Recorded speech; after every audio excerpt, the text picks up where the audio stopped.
I think that the role of guns in America has bizarrely achieved nearly infinite importance as we slide towards, it's commonly called a narco-tyranny following San Francisco, but is really just a form of factionalism where the left attempts to use its favored clan groups to extract value from other groups and to dominate them.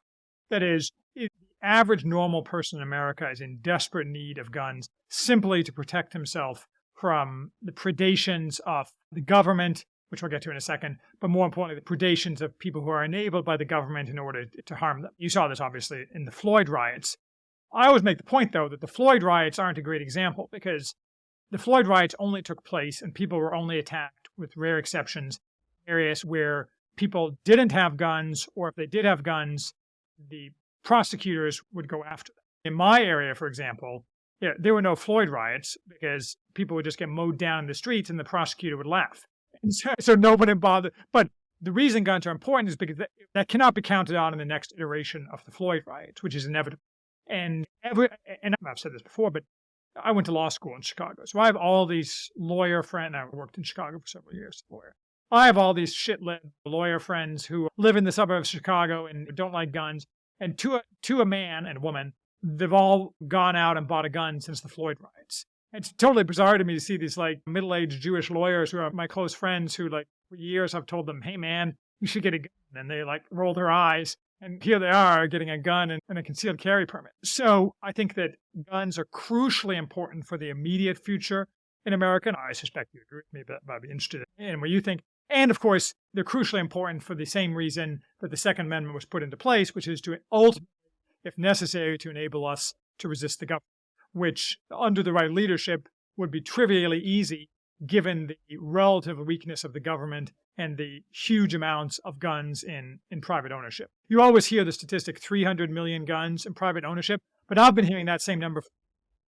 It's probably, the analyses I've seen put it closer to 1 billion. And that's not including the ones that I can make illegally in my garage. So guns are important for us. Before society is remade, society will go much farther down. And if you don't want yourself or your loved ones to get harmed or exploited or killed, guns are the way to prevent that. There is no other, except no substitutes. Welcome to the John Rush Podcast. This is an interview with Charles Haywood, a retired entrepreneur who now runs a website called theworthyhouse.com. and a podcast under the same name, which you can find on Spotify, YouTube, and elsewhere. Charles primarily writes essays based on his thoughts on various books he's read on politics, history, and religion. Unlike many political commentators, Charles spends very little time chiming in with hot takes on current events, and much more time trying to identify the fundamental failures of modern society, of which there are many, and what should be done to correct them so that the future is a place we can look forward to. If you're concerned with the direction Western society is headed, and the United States in particular, you'll enjoy this interview. How would you summarize what are the main problems with Western society now? If you had to go back to first principles, what are the central tenets that you think are at the core of the rot that we see? At the core of the rot, as I'm fond of saying, is the Enlightenment, or rather the political claims and demands of the Enlightenment revolving around emancipation and egalitarianism in the service of some imagined perfection or utopia down the road. You could cast that another way, though. You could cast that as the fundamental modern problem is the total denial of reality across a wide range of areas of human life. The manifestation that's most destructive and politically controlling is the Enlightenment one. But even aside from the political angle where the left dominates everything, in my opinion, the problem is that the vast majority of people have lost touch with reality, whether that's at a kind of a simple level, like simply have lost touch with the natural world, or more often they verge into things that are simply denials of reality in various ways. There's infinite manifestations of that. Some of them are related to technology. I'm a techno-optimist, but technology has many problems. Others are political, and those ultimately, though, the ones that are not tied to nature tend to tie back ultimately to Enlightenment values of emancipation. That is, I can free myself from reality and be whatever I want to be.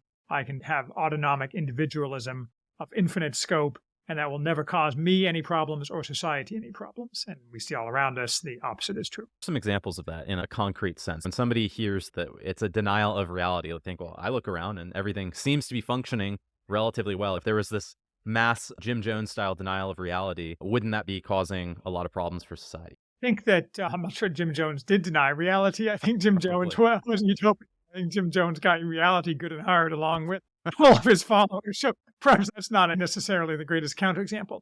But I think the one manifestation, and probably the one that is, I don't know if it's the most destructive, extremely destructive, is the denial of differences between the sexes, between men and women. We can reject out of hand the related denial that there are such things as two sexes, which are immutable and not interchangeable. But it is true that another denial of reality is that denial. But leaving that kind of insanity out of the frame, the denial of the core, immutable, and extremely important for society differences between men and women is the kind of denial of reality that leads to a variety of concrete bad things. And while it's true that things aren't falling apart around us because we can get cheap Chinese stuff off Amazon anytime we want, so in that sense, if consumption is the measure of your society's success, we're doing pretty well.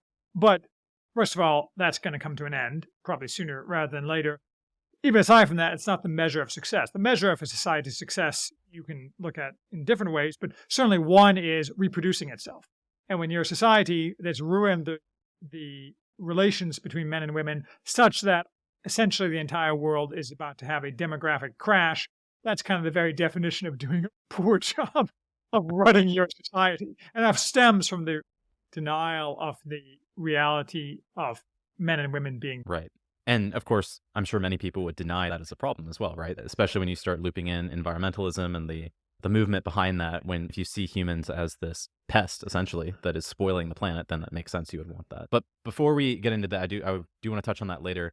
One question I always have when you see something like this, where it seems to be a problem that is fairly obvious and widespread, what attracted people to that? So this is something I ask Catholics as well, right? About the Reformation. I have a lot of Catholic friends. They like to talk about Martin Luther and how terrible everything went during the Protestant Reformation. And my question, I don't necessarily disagree, but I don't know enough to comment in detail. But my question is always, well, why were people so eager to adopt that new system? There must have been problems that drove them to do that. You can go very far down the rabbit hole if you want to talk about the Reformation and Western European religious reform. So I'll stick it there a little bit closer. Why did people embrace Enlightenment values starting in the late 18th century and continue embracing those till we get what we do today? And again, by Enlightenment values, I mean fundamentally emancipation and egalitarianism. And the reason is that people, all these things feel good. Autonomic individualism. Look, I like having autonomic individualism, not being bound in any way by things that I am not continuously choosing as much as the next guy, because all these things feel good. And a classic example of this ultimately is the serpent in the garden. The serpent promises Adam and Eve that they can have all these good things if they make choices that are not constrained by God. And throughout mankind's history, there's an eternal struggle between, well, it's really a three-way struggle, between strictures that are too strict, strictures that are too little, and people's and society's choices somewhere along that spectrum. There really is no kind of magic place where the society can pick, this is the degree of individual freedom and autonomic individualism we want. We're going to pick this, we're going to set on autopilot, and everything is going to be good for the next 3,000 years. I mean, it doesn't work that way. We just have gone so far to one side that it inevitably ends in disaster because the society simply can't, a society that is composed of atomized individuals simply can't stick together for any length of time, can't accomplish things together for any length of time. It's hard to pin down exactly what that golden mean, in Aristotelian terms, would be, right? Between too much order and not enough, or too much liberty and not enough liberty. And that's just something you have to figure out through trial and error. Well, I think and also definitely that, but you also have to understand that it's not static because it depends upon many external varieties. So, for example, if you have a bunch of white Puritans in 1600s New England, you can get by with a different amount of individual autonomy than if you have a more diverse, word that has been ruined in the modern context, but if you have a more diverse society, say an empire of some kind, where you have a number of different peoples with radically different cultures, then perhaps entire society needs less strictures, but within each of those subcultures, there's an enhanced level of stricture. So, for example, one of the classic examples in the modern world is Jewish diamond merchants in Antwerp, who famously conduct deals worth tens of millions of dollars verbally on a handshake because the society's rules in terms of how one behaves towards one's fellow compatriots in that subculture are so strict that no one would ever think of breaking the deal because it would be the end of their social existence. And you can do that within certain types of societies, but only on a very small scale. So I guess the more diverse and larger society is, you have to modify what the rules may have been at the beginning. Again, another historical example you could take is the early Roman Republic versus the later Roman Empire. Just radically different societies requiring radically different rules in order to be successful. And when figuring these things out, so if you talk about liberty and egalitarianism in modern society, these are generally seen as somewhat sacrosanct. So if there's any restriction on those whatsoever, then there's usually a pretty negative backlash. And one of the things I've seen you say in interviews that is quite interesting is this difference between ordered liberty and, you could say, unfettered or limitless liberty. Can you talk about, you just talked about how a society figures that out over time and how it will differ for each society, but what does that process look like? How do these Jews in Antwerp arrive at a system like that? And how do you course correct when we're in our current situation? I'm not really a philosophy guy, and that was one of the things you had mentioned in some of our correspondence. My general understanding with respect to a lot of classical Greek philosophy is that ordered liberty is the freedom to choose rightly. And the liberty to do whatever you want basically makes you a slave of the passions. So it's a form of liberty that is not really liberty at all. So what you have to have is a society where people choose to live rightly according to typically some moral code that society adopts, which ultimately needs to be based in reality to have any sense. Our society, our current broader society, has a moral code. It's just like the worst moral code ever. You say it revolves around doing whatever you want all day long. Who cares about the consequences? So I think I'm shading a little bit away from your question, but fundamentally, liberty in a society doesn't mean that everyone engages in libertinism, but it means that people have the freedom to choose rightly and are encouraged by that society to choose rightly, but aren't necessarily forced to choose rightly. To some extent, they are forced. I'm always ranting about how we need to bring back stigma. And it is true that there should be social sanctions for people who don't choose right. You can't run a society without that.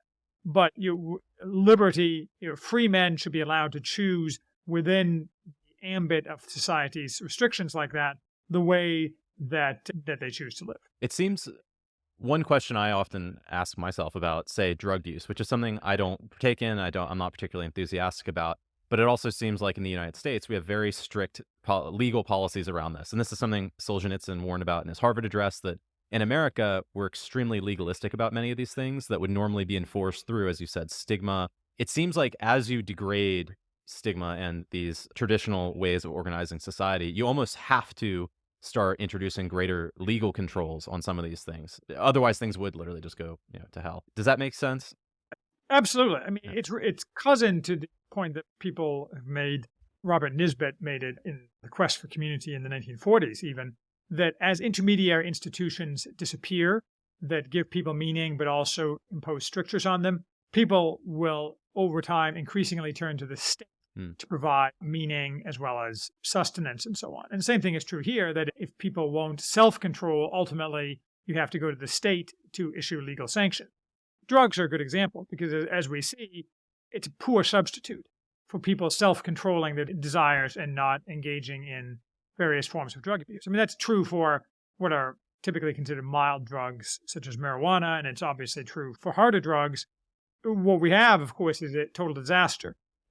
And that also ties back to autonomic individualism, which is that people feel that they can make any choice that they want. And yes, it's true that people stigma isn't enough because there's always going to be subcultures that will engage in drug abuse because that's just the way it works.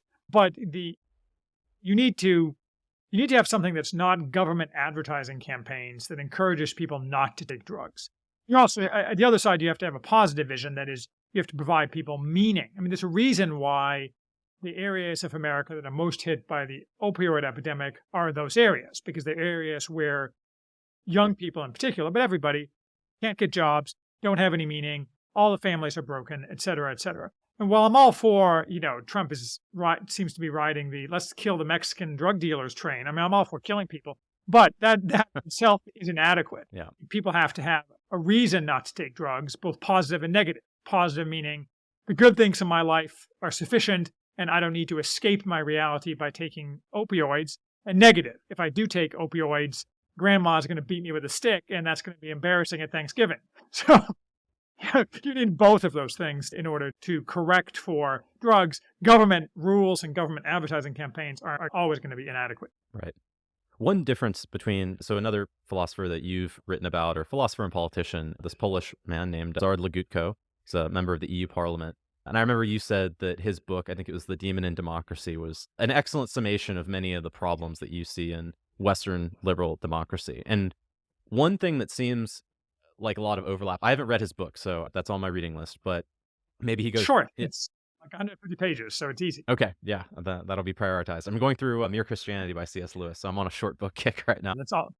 Short but deep. Yes, yeah. But one thing that I found interesting about his line of thought is this overlap between communist ideology and Western liberal ideology. And as you've written about in your book review of his book, that many of the communists were not punished after the fall of communism. They were not lustrated to the same degree in many of these countries they were in, say, Eastern European countries, or even in that case, right? There's still a communist party in the Czech Republic as well. It seems to me that a common goal they both have is this idea that there is a utopia, an end of history, this Fukuyamian, if that's how you say it, idea of how we get there. And is that one of the problems here, is that we believe that there is this, as you were saying, this kind of, if we tinker enough with society and we get it into this autopilot zone, it can just keep sustaining itself if we just follow these rules that these people create? Yes, absolutely. I mean, the Enlightenment project is merely one example of utopian ideologies. Utopian ideologies have a lot of attractions to people throughout history, but certainly the most successful and the one that guides us now. People frequently focus, I think, on sub-branches of it, like communism. Communism famously or infamously promised that every man would work 20 minutes a day and then the rest of the time it'd be somewhat better than Aristotle. And that if you set up society this way, not only will you have societal flourishing, but every person will succeed to a degree that used to be inconceivable, and the state will wither away, and all these kind of insane things that are obviously false in retrospect. But the pull of any ideology, and most ideologies, and you could imagine an ideology that is a belief system that's internally consistent and resistant to new facts that contradict it. You can imagine ideology that's not utopian. But in practice, at least in the modern world, almost all, if not all, ideologies are utopian because that's what people want to believe. They want to believe that perfection can be achieved. It must be something inherent in mankind, in human nature, that we want to believe that perfection can be achieved. Actually, this is actually an interesting cross-cultural question. I mean, part of this may come from Christianity in the West, that is this linear view of time leading to perfection. It's not at all clear to me, for example, that Asian cultures share this tendency towards utopian ideologies, except to the extent they've adopted, like Pol Pot, Western imports. This is grossly simplistic, and I don't know anything about Asian cultures, but you get the impression there's much more of a cyclical view of history. So maybe it's not nothing to do with human nature. Maybe it has to do with Western culture being formed by Christendom with its linear view of history leading to the eschaton, and we just drop the religious part of it and substitute some secular thing instead. Regardless, I mean, I think that's the problem. Perfectionist ideologies is that where the perfection is to be achieved in this world as opposed to in the next world.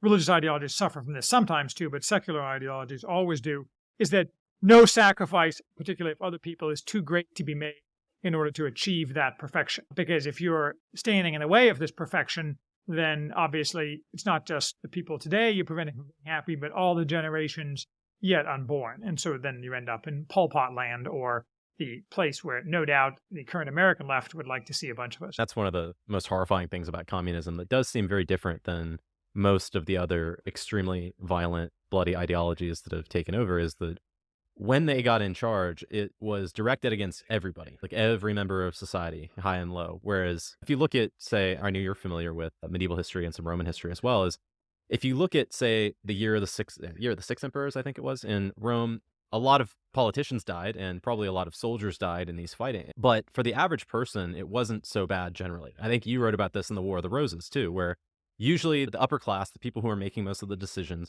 they often took a beating from each other. And then the people below, of course, they did suffer. I'm not saying there was no collateral damage in these fights, and often they needed them to be the foot soldiers. But it wasn't like communism, where it was just every member of society was targeted by the government. Yeah. And the average person in any of those societies, you're right, would just sit around and look up from his soup. Oh, new emperor. Yeah, and the War of the Roses is interesting too. Like this, I think it's the Battle of Chester, which was one of the culminating battles of the Wars of the Roses. This is disputed, I think, but I believe the estimate is that 2% of the entire male population of England died on the battlefield. Most of that being the upper classes, but plenty of foot soldiers as well. So, I mean, what extreme things like that can reach pretty far down the society, but short of that kind of stuff, Right. Who cares, right? I mean, Emperor X got stabbed in the back by the Praetorian Guard. Whatever. Maybe maybe the new emperor will hand down bread and circuses to celebrate his accession. Yeah. And more generally, and I'm sure you've heard me make this point, I think that's the way it should be. Most people shouldn't have to be involved in these things, because it really should be above the average person's pay grade to worry about those kind of things. Right. And this will get in, I do want to talk about weapons ownership and how that affects society and will affect the future of society. But this is something that I've always found interesting, is that if you look at the incentives of a tyrant, and I mean that way, not in the modern, oh, he's just a bad person who's authoritarian, but more in the Greek sense of like somebody who takes control, man of destiny, an Augustan type figure, Julius Caesar type figure, and imposes his will after some kind of coup or revolution. How is it in his best interest to start disarming people? Machiavelli talked about this as well, I think in discourses, about if you start disarming people, basically you just make a bunch of very upset people who are going to find guns or weapons of some kind no matter what. Ideally, you'd want to keep those people really happy, really well armed, and really loyal to you.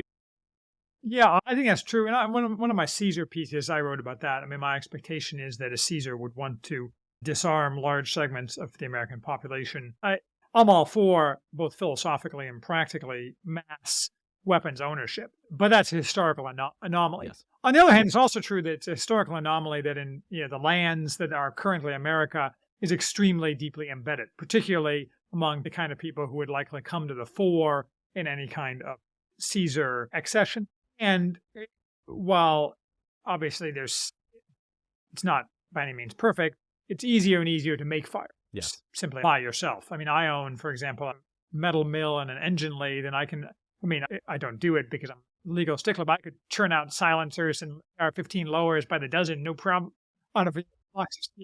But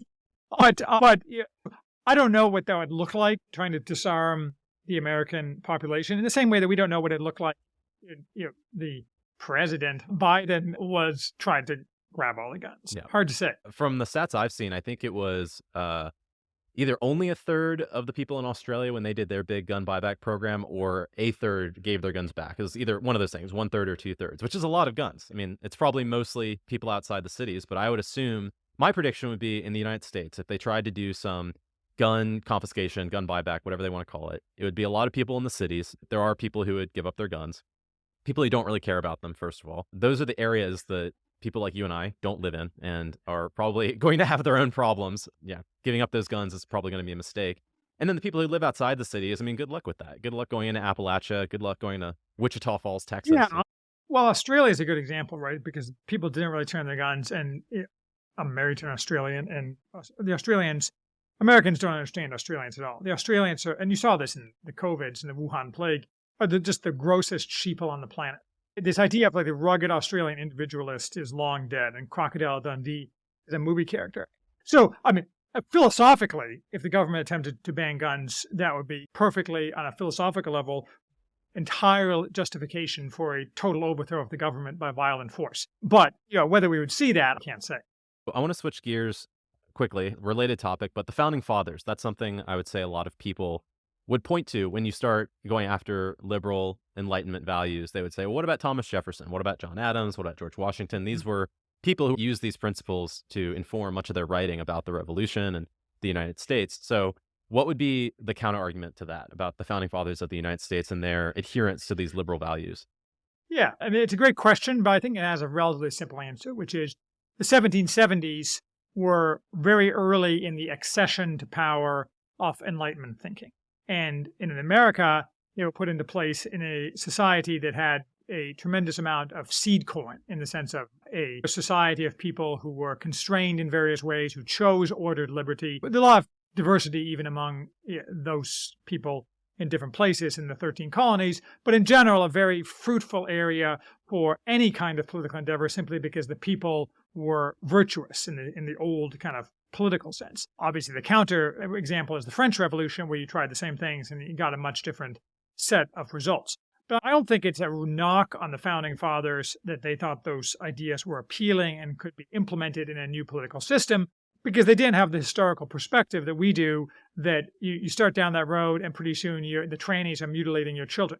If you took those people here, the founding fathers, and brought them here, their heads would explode, because they didn't have the benefit of seeing that. Very similarly, you can give some credence to, say, the Bolsheviks or any early 20th century group of communists for saying communism is the future, capitalism is ending, and we can achieve utopia through these set of principles, because in a sense they didn't know any better. I mean, they could convince themselves that X, Y, and Z is true, and if X, Y, and Z is true, then A, B, and C will follow, so we need to do this. Now, after the 20th century, that's obviously just silly. But back then it wasn't as obviously silly. So I guess my point is that the founding fathers didn't set us down a path that has led to us where we are, but there's no way for them to see that. And in many ways, the things that they said made a lot of sense, objectively, like within the frame that they accept. That is, if you posit that monarchy is bad and corrupt and tends to tyranny, and that individuals are virtuous and will, in a free community, will act in a virtuous fashion, then granting people maximum liberty to do whatever they want makes a lot of sense. And it worked quite well in America for quite a long time. It's just that you can't go back. It wouldn't work again, and it's led us to where we are now. What is it, the Straussian view, right? This idea that things were set up, in as good of a way as you could possibly get, at least in modern history that we are aware of, during the time of the founders, 1787, 1776, whatever you want to say. One thing, this is an interesting point that I've been thinking about. I was listening to a podcast by Daryl Cooper, who I think you're somewhat familiar with, right? I know. Yep. So I was listening to his series on Who's America, about the West Virginia coal mines in 1912 to 1920. Great series, yeah. Yeah, very interesting, right? And the thing that I was thinking after that was, it's very easy to go back to a point in history, like whether it's 9/11, whether it's 2014 in Ukraine, whether it is 1989, the fall of communism, and say, okay, this is where things changed. This was the inflection point for the trajectory of history. And the farther back you go in U.S. history, obviously, I think the U.S. has done many, many things correctly, including the Second Amendment. But when you start looking at how the government treated the coal miners, I mean, it was in some ways arguably worse than slavery in certain ways. And then, Sure. I mean, going through machine gunning tents, and this was enabled by the federal government in many ways, or at least the local government.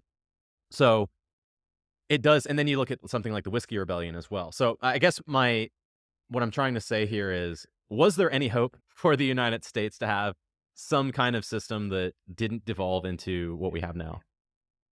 Probably not, to the extent it got bigger and more diverse. That is, I don't think we all need to have some kind of ethno-state, but the fact is, the bigger a country gets, the harder it is to maintain this level of virtue, and the harder it is to avoid the kind of corruption of the centralized government that's inevitable. I think this point about point X in history was the ideal point is silly in a sense, because that kind of goes back to our earlier discussion. It may have been perfect at that point in history for that set of people and existing in that moment. But if you take those principles and you import them into what society is now, which, it's like the old thing about you can't step into the same river twice because it's changed around you. You take the same principles, they're simply not going to work in the same way, to the same effect in a totally different society, even 50 years later, much less 250 years later.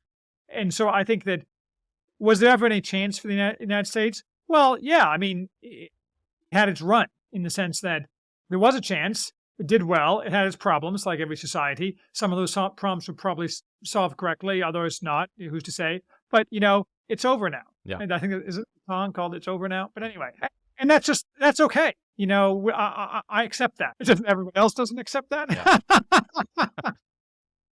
Well, that's a good segue then to talk about foundationalism, which is obviously what you're referring to. So how would you, first of all, how did that concept start to crystallize? And then what are the central ideas of this philosophy or system of government?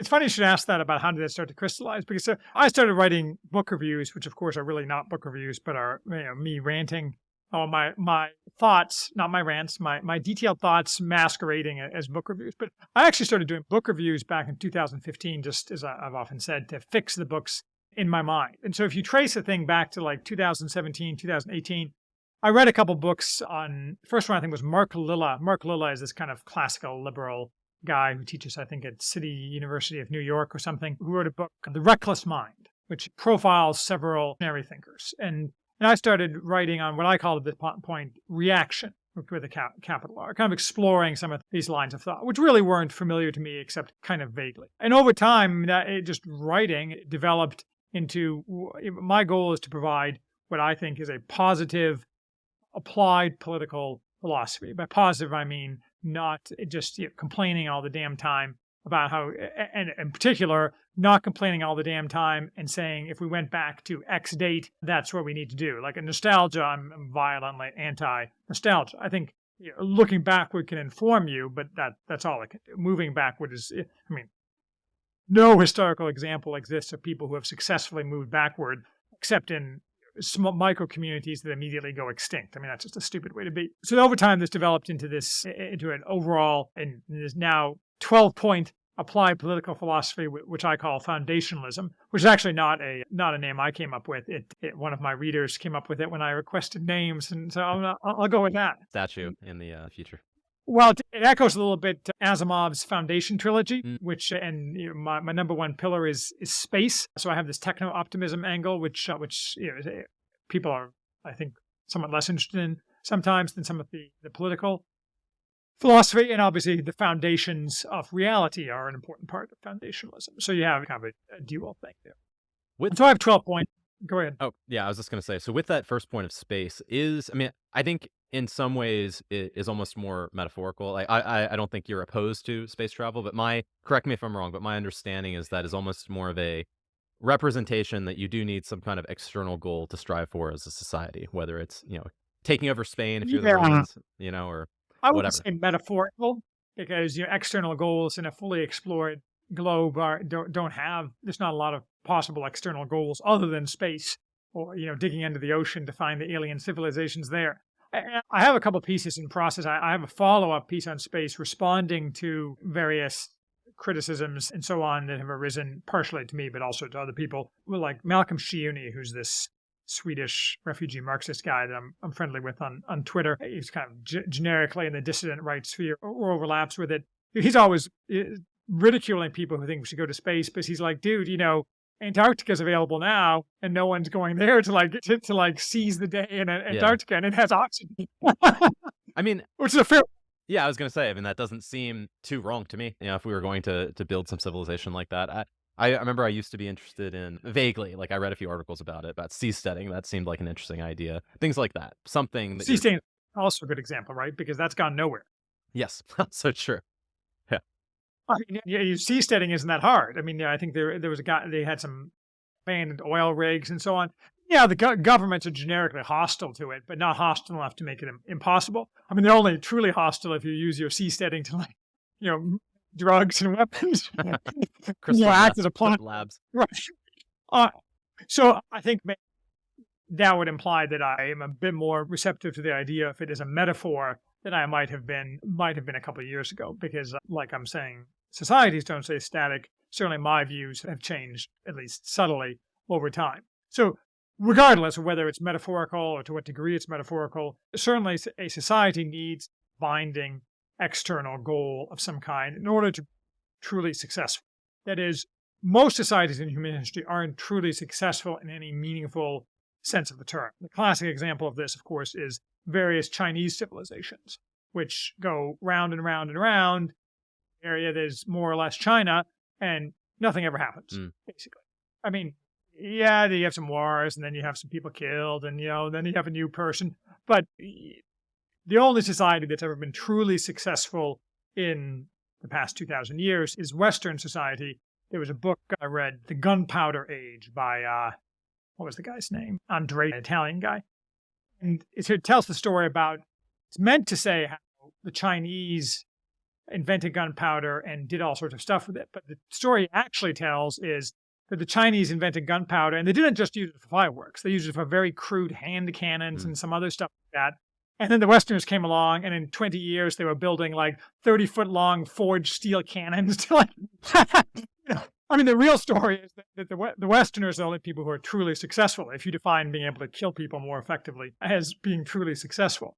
So a society that has a binding external goal and the psychological makeup to organize around that goal is likely to be truly successful. And since my premise, which I think people could argue with, is that what you want is a society like that, which has costs as well as benefits, rather than a static, cyclical society. In order to achieve that, you have to have some kind of binding goal where everyone just sits around and tries to divide the pie endlessly in fresh new ways that give themselves a bigger piece. And that's just not going to lead to any kind of progress. Sounds like democracy.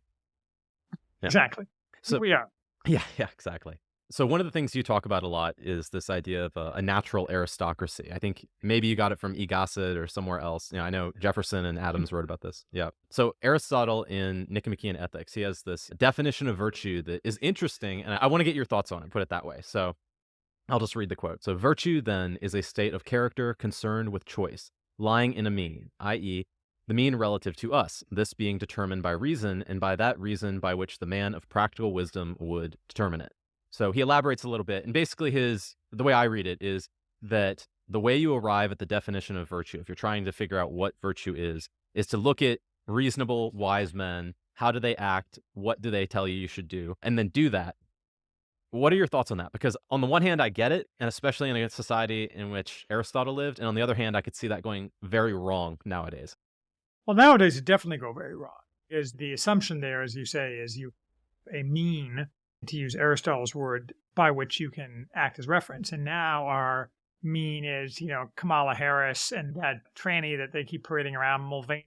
Those are the means for our society. And so, which means, of course, you have to go back to a different point of reference. But in a sense, I don't mean to imply that I'm fit to judge Aristotle, but in a sense, what Aristotle says is obvious. That is, the only way you can have virtue is by making choices that are better than the mean. And to do that, you have to fix the mean first, and you have to have some sense of what better means. And that requires an embedding within a society rather than simply doing what feels good in the moment. And so here we are kind of back to the question of order.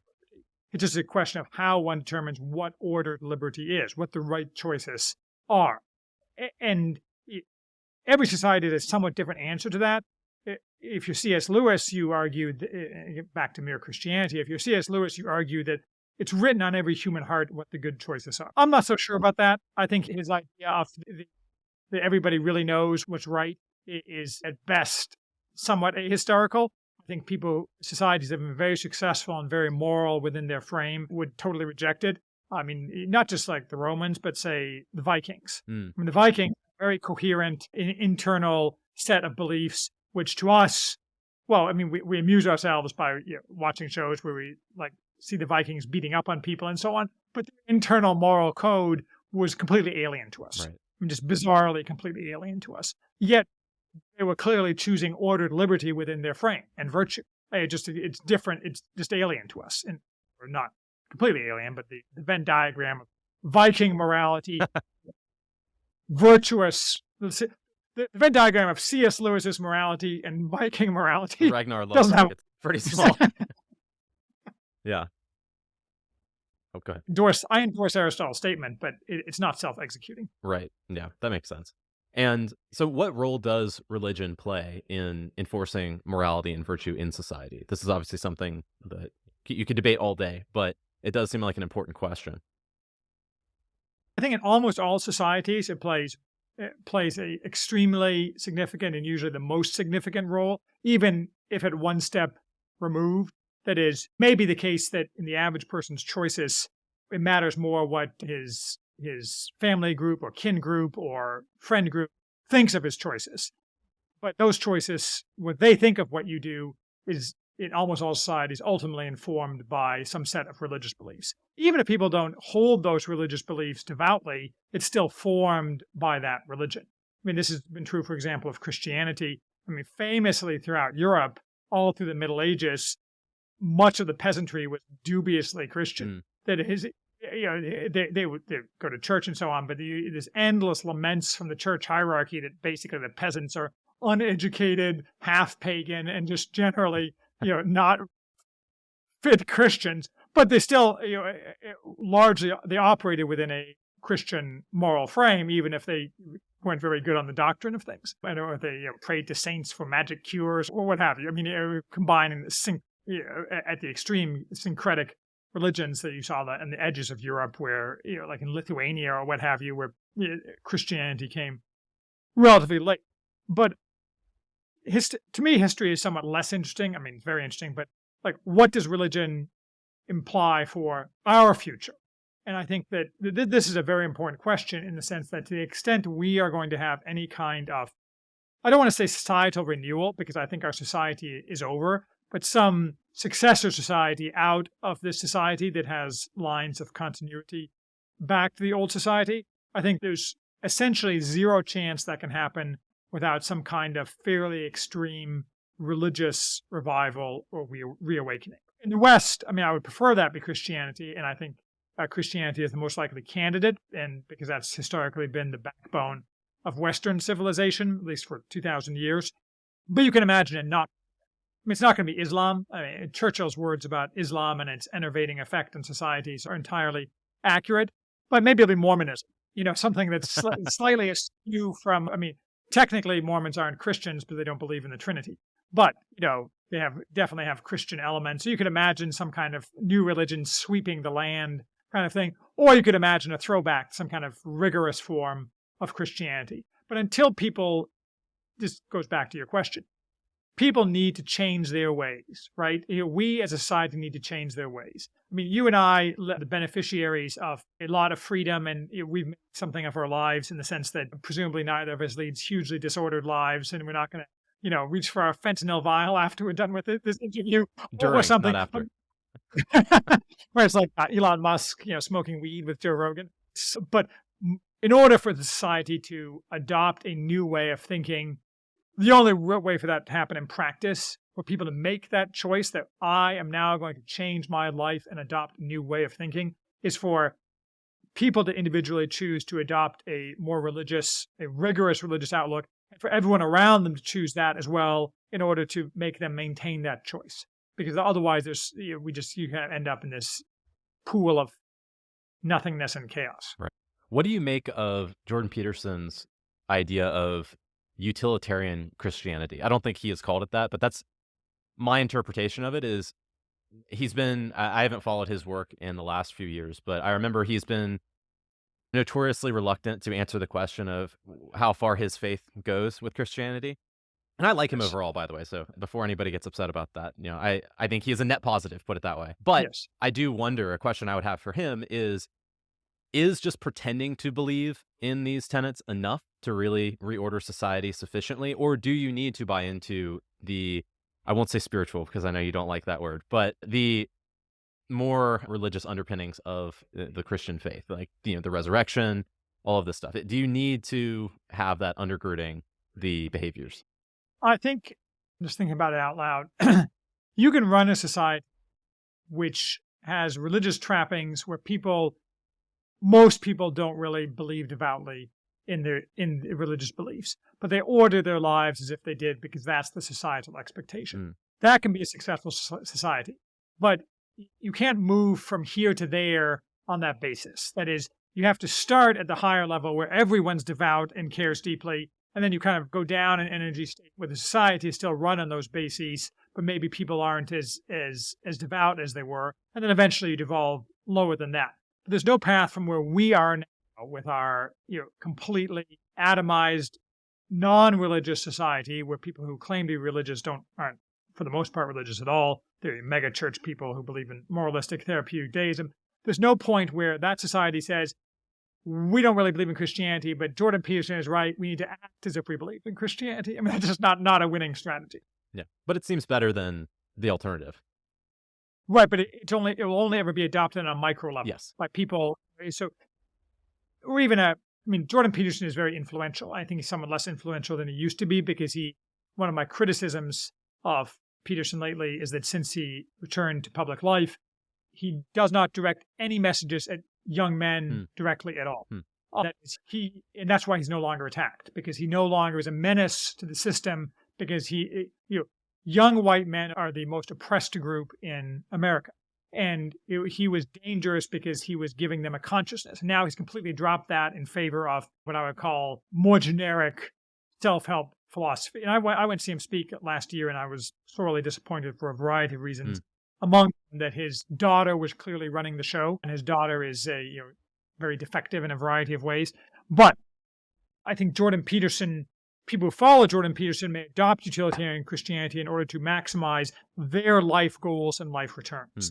That doesn't help society as a whole, except in a narrow area, because that person's life may get better, his family's life may become more ordered, better, but that doesn't scale beyond that, because out there's all these people, 98% of the world, who have never heard of Jordan Peterson and aren't doing that. You have to have 98% of society adopt this new set of principles, and the other 2% will just keep their mouths shut.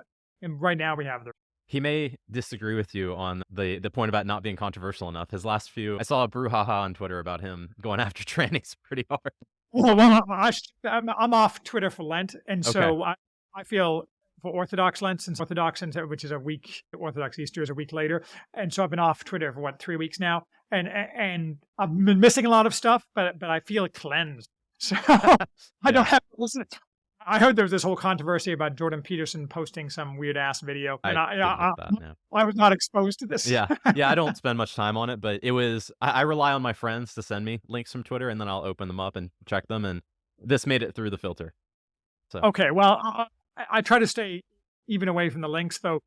My exception is that if some really big news happens, I would check. But for example, this whole Silicon Valley Bank thing this past weekend, apparently Twitter spent all weekend talking about it, and I spent all weekend working in the garden. Yeah. So I think I had on that deal. Yeah. No, I think that is a very intelligent choice.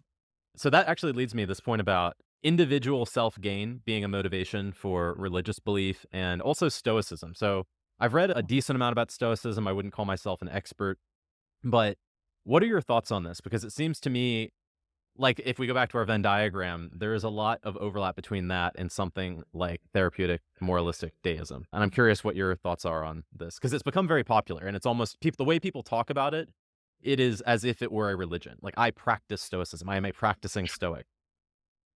Well, I know not much about Stoicism. Like every other young person, I met Marcus Aurelius' meditations once upon a time, and I found them actually to be quite interesting and valuable.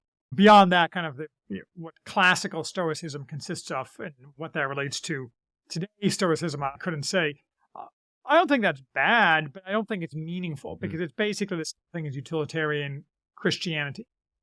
People are crying out for meaning in the modern world, and there's different avenues to pursuing that. Obviously, some people choose extremely destructive avenues, self-destructive, destructive of society, and then they discover that they've destroyed themselves or the people around them, and they still don't have any meaning. Stoicism, for the right kind of person, probably can provide meaning, but like all things it's a hard road to have a philosophy that guides you, that offers you the beauty of Christianity is that it offers you hope for beyond this life. And I think people who are disciplined and educated, Marcus Aurelius, can achieve meaning in this life through something that doesn't offer that. I think it's very difficult to stay that path, and I'd be somewhat skeptical that people who say, now I'm a practicing Stoic, if you come back to them in 5 years, will still be adhering to that in any meaningful way. I think it's people trying to find meaning, and this is what they're trying now. Yeah. I'm just guessing, though. I don't know anybody, so I could be unfairly maligned. Yeah, to me, it seems like a very helpful set of principles for dealing with various problems that you run into in life. But beyond that, I personally haven't seen much to it, right? There's like a collection of helpful mental models, you could say, for how to conduct yourself. So Yeah. everyone needs that because you're not getting those in school. Yeah. You're not getting those from your parents most of the time. You're not getting those from people around you because the message is do whatever you want, self-empowerment, etc. So certainly it's a lifeline. I'm not criticizing it. I mean, I certainly think if everyone in society became seriously stoic, it will be a massive improvement in our society. Yes. So I'm not knocking it. I just doubt it has any longevity. Yeah, it seems helpful, but not complete, in my opinion. So one thing you mentioned, I forget which article or podcast, but that most people don't understand or apply Marcus Aurelius properly or sufficiently. Can you expand on that? If I said that, it wasn't recently, Okay. so probably at the time I had a more concrete idea of it. But I think that this is true for any modern application, and I kind of hinted at that when I talked about whether classical Stoicism is the same thing as modern Stoicism. People who take, for lack of a less cheesy term, ancient wisdom and attempt to apply it to modernity tend to end up like Oprah in The Secret. The universe has a plan for you. Yeah. I mean, what the hell? So, they, as you say, it overlaps with moralistic therapeutic deism. You pick and choose the things that kind of make you feel good about the choices you've already made, rather than saying, I need to make changes in my life. Those are hard changes that require me to undergo suffering and discipline, and I'm going to get started today. That's less attractive than Marcus Aurelius says, yes, I should eat that whole Costco pizza, even though it's 3,500 calories, because it's an occasion to discipline myself by not having the breadsticks. That's how they. I'm just guessing that's how they practice. Yeah. Yeah. Looking at people around. And for the record, I once did eat a whole Costco pizza, and it was 3,500 calories. Nice. Because I looked it up the next day, and I washed it down with a bunch of whiskey. My wife was out of town, and we didn't have kids. I'm like, this sounds like a good idea. And it wasn't. We used to shop at Costco as well, and the thing we would get was the frozen tiramisu things. That was like a treat. They'd have these big blocks of frozen tiramisu. I didn't realize that was the first tiramisu I'd ever had. And I didn't realize you're supposed to let it thaw. So my brother and I would eat it like ice cream, just sticking spoons into it. It might be better that way, for all I know. It was Still, that's not what Marcus Aurelius means by Stoicism. You're stuffing your face with the tiramisu of the pizza. I think people interpret things that way. Probably not. So a term we've mentioned a few times is it moralistic therapeutic deism or therapeutic moralistic deism? I always forget. I think it's moralistic therapeutic. Okay, starts with the moralistic. So what is this? Why does it matter? So I didn't coin the term, obviously, and it was popularized by Rod Dreher, who hates me. But he does hate me, as it happens. I know because I've talked to people who talked to him about me. Be that as it may, he popularized it to his credit. And moralistic therapeutic deism, and it's probably a better definition, but is the idea that you're basically hollowing out Christianity and wearing it as a skin suit. The basic principle of moralistic therapeutic deism: there is a God, and he wants me to be happy, and he affirms my choices. And Jesus is my friend, but he's not a judgy friend. Like, when I'm committing adultery, he just finds somewhere else to be, rather than telling me I should stop doing that sin because that's judgy. So moralistic therapeutic deism is basically a way for people to feel that they're religious without going all the way to saying I'm spiritual but not religious, but effectively being the same. When you said that, I thought of Buffalo Bill from Silence of the Lambs. Like, I'd worship me, the skin suit. The problem with moralistic therapeutic deism is that, again, goes back to the point we were discussing about Stoicism. It doesn't require anything of you. So therefore, in a sense, it's meaningless. It's a way of validating your choices, which brings us back to our earlier discussion about people want to do what they want to do, and that's no way to run a society if there's no limits on that. And you see this, people ridicule, I think, mega churches, right? There's a whole bunch of mega churches right around me or close to me. And they have this one called Thrive. I'm like, their actual name is Thrive. Like, if you come here, you're going to thrive. And by that, they don't mean thrive in the kingdom come. They mean you can get a new car, and it's like the prosperity gospel, right. And these kind of, which has nothing to do with religion. If Jesus Christ came back today, he'd like beat these people with a stick. And so it's like, I think he would. He hasn't told me, but he has a record. If I threw people out of the temple. Yeah, exactly. Well, it's funny, the thing with Christ beating up the moneylenders in the temple, someone pointed out to me the other day that I think the story appears in two of the Gospels, but in one of them, it doesn't just say that he beat up the moneylenders, it says that he sat down and plaited a whip. So he like sat down, took the time to make something to beat them up with, and rather than just like, getting upset. He actually, put some effort Very into it. meticulous. So I think that says something. Well, speaking of that, let's talk about weapons, one of my favorite topics. So that was one of the things that we connected over. I wanted to get your thoughts on this. So in my mind, I'll just read from my notes because this was the best I could phrase it. So the two most important questions right now related to guns are, what role do weapons play in our current moribund society, and what role should they play in a future post-liberal society? And how does the former influence the latter? Yeah. I think that the role of guns in America has bizarrely achieved nearly infinite importance as we slide towards, it's commonly called a narco-tyranny following San Francisco, but is really just a form of factionalism where the left attempts to use its favored client groups to extract value from other groups and to dominate them. That is, the average normal person in America is in desperate need of guns simply to protect himself from the predations of the government, which we'll get to in a second, but more importantly, the predations of people who are enabled by the government in order to harm them. You saw this, obviously, in the Floyd riots. I always make the point, though, that the Floyd riots aren't a great example because the Floyd riots only took place and people were only attacked, with rare exceptions, areas where people didn't have guns, or if they did have guns, the prosecutors would go after them. I mean, in my area, for example, there were no Floyd riots because people would just get mowed down in the streets and the prosecutor would laugh. And so nobody bothered. But the reason guns are important is because that cannot be counted on in the next iteration of the Floyd riots, which is inevitable. And so I've said this before, but I went to law school in Chicago. So I have all these lawyer friends. I worked in Chicago for several years as a lawyer. I have all these shit-led, lawyer friends who are, live in the suburbs of Chicago and, don't like guns. And to a man and a woman, they've all gone out and bought a gun since the Floyd riots. It's totally bizarre to me to see these middle-aged Jewish lawyers who are my close friends who for years I've told them, hey man, you should get a gun. And they roll their eyes and here they are getting a gun and a concealed carry permit. So I think that guns are crucially important for the immediate future in America. And I suspect you agree with me, but I'd be interested in what you think. And of course, they're crucially important for the same reason that the Second Amendment was put into place, which is to ultimately, if necessary, to enable us to resist the government, which under the right leadership would be trivially easy given the relative weakness of the government and the huge amounts of guns in private ownership. I mean, you always hear the statistic 300 million guns in private ownership, but I've been hearing that same number. I mean, it's probably, I've seen the analyses I've seen and put it closer to 1 billion. And that's not including the ones that I can make illegally in my garage. So guns are important for before society is remade, society will go much farther down. And if you don't want yourself or your loved ones to get harmed or exploited or killed, guns are the way to prevent that. There's no, there is no other, except no substitutes, as they say. Yes.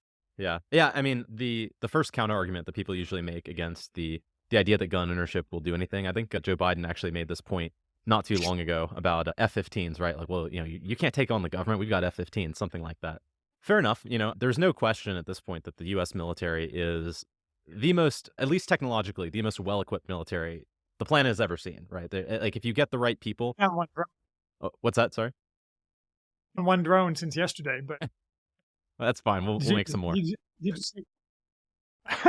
ahead, sorry. The point being is just if there was some kind of just open warfare, civil war between the populace and the United States military, and they actually turned the screws and went down, sure, it probably wouldn't be pretty. But then there's also the question of the moral element of war. And this is something I need to give Victor Davis Hanson a lot of credit for, is it takes something like Vietnam. This is a perfect example, I think, where if you look at what was it called? The big uprising in 1968. I'm blanking on the name. In Vietnam? Yes. Oh, man. It's embarrassing. Yes, Tet Offensive. Thank you. So if you look at something like that and you actually look at the statistics, he covers this, I think, in The Western Way of War. It was a resounding victory for the United States. I mean, not even close. But the media and the public sentiment did turn away from the war because we just weren't down for that kind of conflict, because we still lost more than we were willing to lose. And I think we would see something similar in the United States. Then there's the question of the fact that there's a joke in the infantry that you wouldn't have an infantry if it wasn't for Appalachia, if it wasn't for Florida, Texas, these kinds of states. I don't see many Floridians, Texans, or West Virginians siding with the government, at least en masse, at least the very competent ones. Yeah.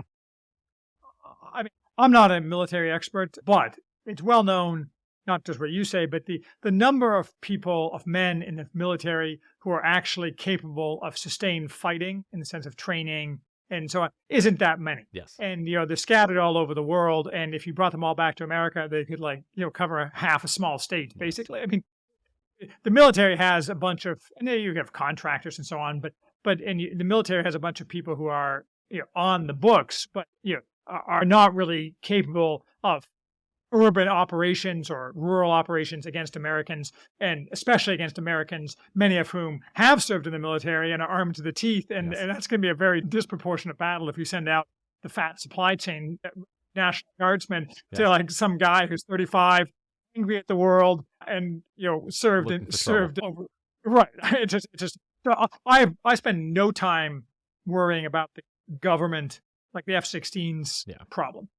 I mean, that just argument seems just so obviously self-defeating, even aside from the memes of the Afghan tribesmen, handing the rainbow flag to the Marine leaving, saying, "Take your flag with you."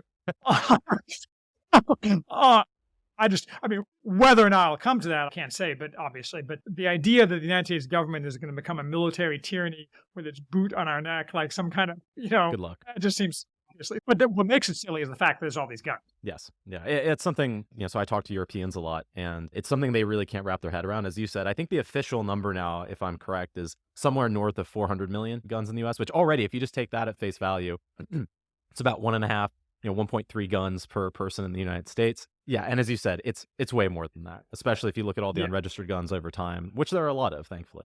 Well, plus, if things were to kick off, I mean, I like the old joke, if you ever really need a machine gun, they'll be available for free on the street. Yes. And, or more relevantly, people will be, if you wanted to add to your store of guns, there's plenty of people who will sell you those guns once law and order decays, because whether those are.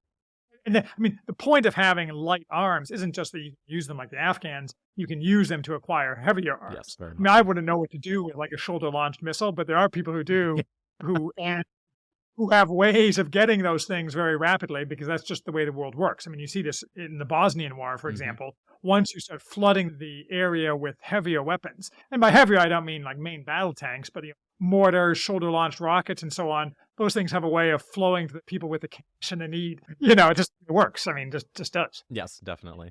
Yeah, my thinking on that with the Second Amendment too, and this is something I do go into in the book, is I think I'm obviously a fan of the NRA as far as it goes. I know they have their issues, but I think on the whole, again, they're a net positive. And there are several other organizations, obviously, that are worth supporting too. But the thing, and I understand why they do this, that they very much focus on the personal defense aspect of weapons ownership. And an interesting theory, I think I heard this from John Lott, who's written a fair amount about this, is that after Clinton, I believe it was 94 to 2004, we had this magazine restriction in place, federal magazine restriction. So after that went into place, the marketing shifted for most gun companies, where they wanted to market guns that were smaller, that could comply with the magazine restriction, which generally means small pocket pistols, purse pistols, whatever you want to call them, things like Glock 43s and whatnot. And so the message shifted more toward self-protection instead of, if you look at what the founding fathers wrote about this, and I think it is important to look at all the context around it, because the Second Amendment is so concise and I think deliberately vague. I think they knew that weapons technology would be progressing rapidly, and that's one of the reasons they didn't specify, muzzle loading, smoothbore weapons with, a ball or a socket bayonet or whatever. But if you look at, say, John Adams, he has this amazing line that is like a throwaway line in his writings, where he's talking about how the federal government, if they were ever to go into open conflict with the citizenry, they would be facing 500,000 armed men who knew what they were doing. And it was just laughable. The idea that they would be able to take them on and tyrannize them was just a joke at that point. And you're right. It's a very American thing. Other people can't wrap their minds around it.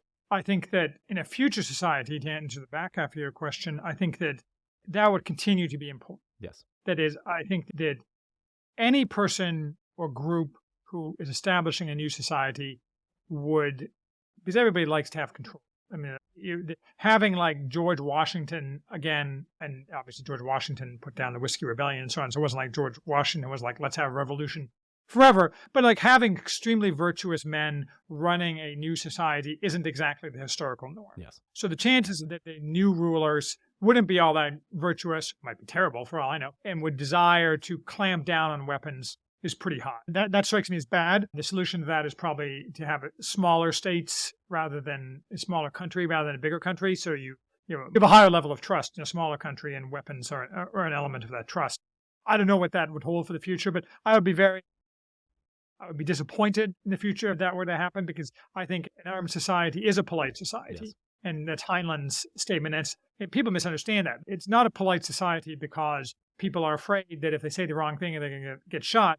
An armed society is a polite society because people are aware of the responsibility of having weapons. And that informs the way that they be day to day with their neighbors, even when unarmed. It's not Heinlein wasn't suggesting that everyone pops off whenever someone looks at them funny. It's a question of how society structures itself, and weapons are a part of that. You see this in Switzerland, for example. I mean, the Swiss have always been big on weapons.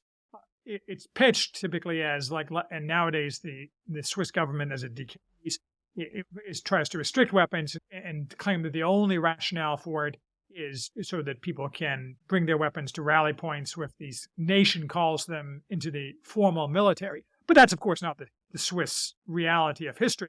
The whole point of everybody having weapons was to maintain the freedoms of their cantons and piss on the federal government. What federal government? Yeah.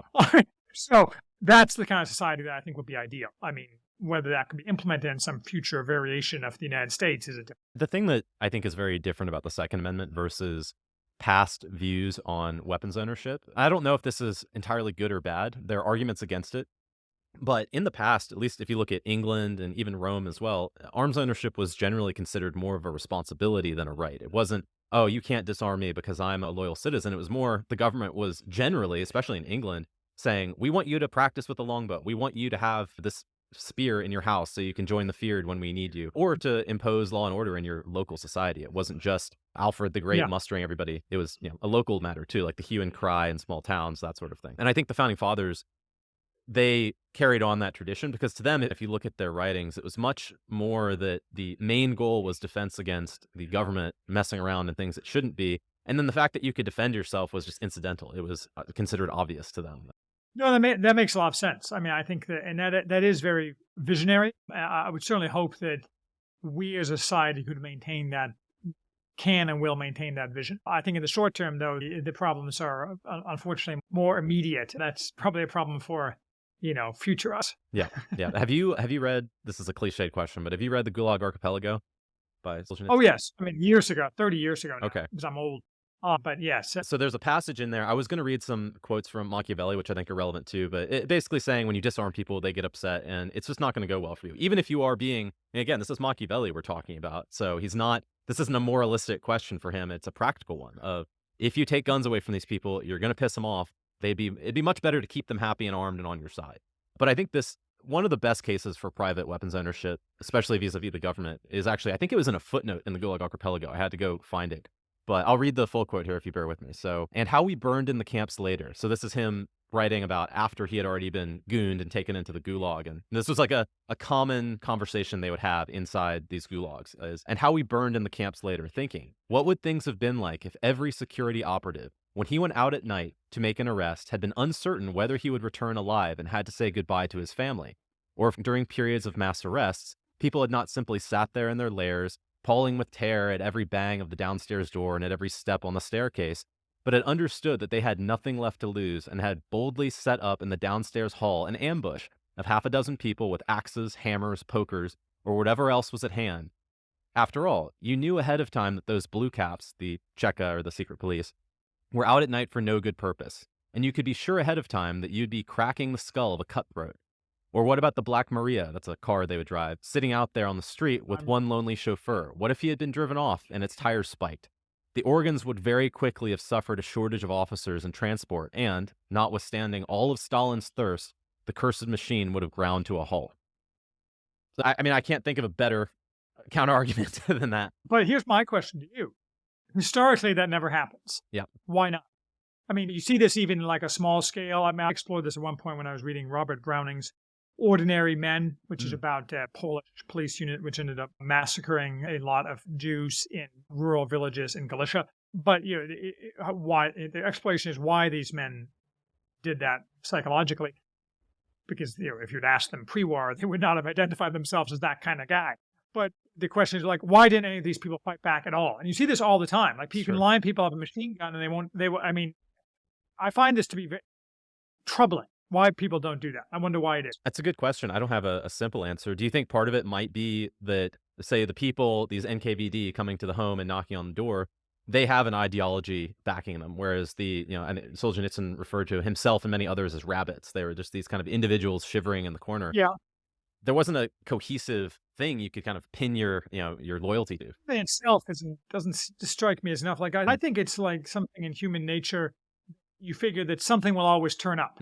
Like, say, it won't be that bad, or they'll interrogate me and let me come back later that day, or the machine gun's going to jam, True. or I mean, there's exceptions obviously, but they're pretty rare, and the exceptions are invariably small groups of young men. Yes, right. The only, I mean, shockingly, exactly nobody. The only people who actually fight back are small groups or individuals among young men. True. I'm sure you could find some counterexamples, maybe like partisans in Lithuania or something like that. But as you said, it is the exception, not the norm. But that's not even, I'm not to go too far. Partisans is obviously not to detract from partisan work, good or bad. It obviously requires an enormous amount of bravery, but that's planned as opposed to reacting or coming to you. That is true. With overwhelming force where you're probably going to die either way, but let's go. I mean, people will always choose the passive route. I mean, if you go join the partisans, it's certainly beneficial. If in Solzhenitsyn's example, partisans wouldn't make sense, but people didn't do that either. In the moment, people won't fight back. I find this to be very strange. Hopefully, they're not coming from me yet, but when they do, I don't know what I would do. So maybe I'll answer the question for myself. Yeah. Well, that actually brings me. It's an interesting point with Ernst Jünger. So this is a little bit of a strange leap. But one of the things I found interesting about him is that he did not seem like a warmonger. That wasn't the impression I got from him, that he was completely blinded by these like vague dreams of glory like you see in All Quiet on the Western Front. It was more that he just had very important questions about himself that he wanted to answer about what he was capable of, both good and bad. Bad just meaning inflicting suffering on others. And he wanted to test himself in the World War. And obviously he joined the French Foreign Legion before that. But I don't know, what is your take? Again, we emailed about this a little bit with Jünger, but as far as I can tell, that was in some ways, he's impossible to summarize, but that is in some ways one of the driving forces of his actions, was this idea of how will I react when I'm thrown into these situations that I don't understand. I mean, Jünger is one of these unique individuals. Who bestrode the 20th century, managed to get through almost the whole 20th century, surprising everybody, including himself, I'm sure. Managed to last, and died at 102 or something. And I think that his writings on testing himself, I think, are very informative. And I think that kind of goes back to Stoicism, that there's young men today could learn a lot from adopting elements of that approach in their own lives rather than kind of drifting around. I also think that he says a lot, and maybe we touched on this in our email correspondence, in his, what I regard as a trilogy, The Forest Passage, On the Marble Cliffs, and Umasville, about how one should behave in a tyrannical society and different kinds of tyrannical societies and so on. I think that's also very informative for people living in today's society. Because, Jünger never really focused on totalitarian tyranny, how to live in a totalitarian tyranny of, say, the Soviet Union in the 1930s or 1950s kind of thing. His focus was more, and I think this is underappreciated, on Western-type tyrannies that are not as totalitarian seeming as that, and how a man should live in that and how a man should react. And to kind of tie it together, he has a line, I think it's in Umasville, where he talks about how the spirit of society he talks about William Tell a lot, and about the householder father standing in the doorway with his axe. And so I think that those books are extremely interesting. That is, I read a lot of Carl Schmitt. I know I sound like, sounding like I'm some kind of 1930s German admirer to an extent, which is not true. But Jünger is much more accessible, and I think of much greater applicability to the average person. I think people should read Jünger. Have you read his book On Pain? That was an interesting one. No, On Pain, The Glass Bees, and The Worker are up in the queue. Okay. But I haven't read them yet. On Pain was very interesting. There's some overlap with Stoicism, but I think, I'm still wrapping my head around it, so I won't try to embarrass myself by going too far into it. Well, I'm going to read them all because unless I, die. So I'm looking forward to it because, like I say, every time I read a Jünger book, I come away enriched is maybe a trite way of putting it, but I think that's true. And I think particularly for, I'm not a young man and my life has plenty of meaning. But if you're a young man whose life is lacking meaning, I think a lot of these books are really kind of... The central idea, as far as I understand it, and On Pain is just, and it seems very obvious, but it is something that most people reject nowadays, especially liberalism, is the idea that pain is intractable. You cannot run away from it. Even the idea of boredom, right? So all of your material needs are met. Maybe you have a great wife and a great family, and you just don't do that much with your life. You don't have meaning. Boredom, I think as he puts it, it is pain, spread over time is how, I'm butchering it a little bit. Yeah, but it is just this dissolution of pain over time, which is true. I mean, I think everyone has experienced that. And his point is that how you respond to pain, because if something is impossible to run away from, you have to address that. Like, what is the proper way to deal with something that is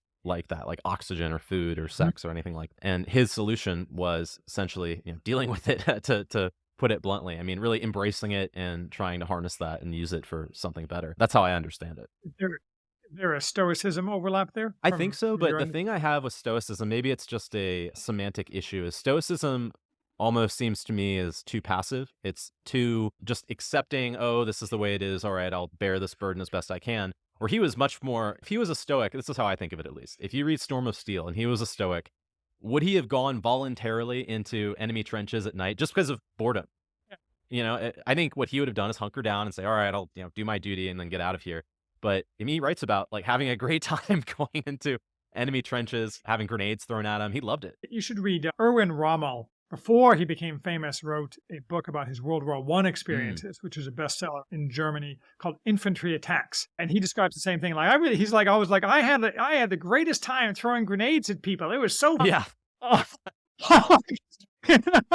like, okay, dude. Yeah. But same kind of attitude. And this is a guy too who he was lucky in many ways. I think there were 10 or 15 moments where I was like, he is so lucky that happened the way it did and he didn't die. But then also he got shot in the chest multiple times. He had parts of his finger blown off.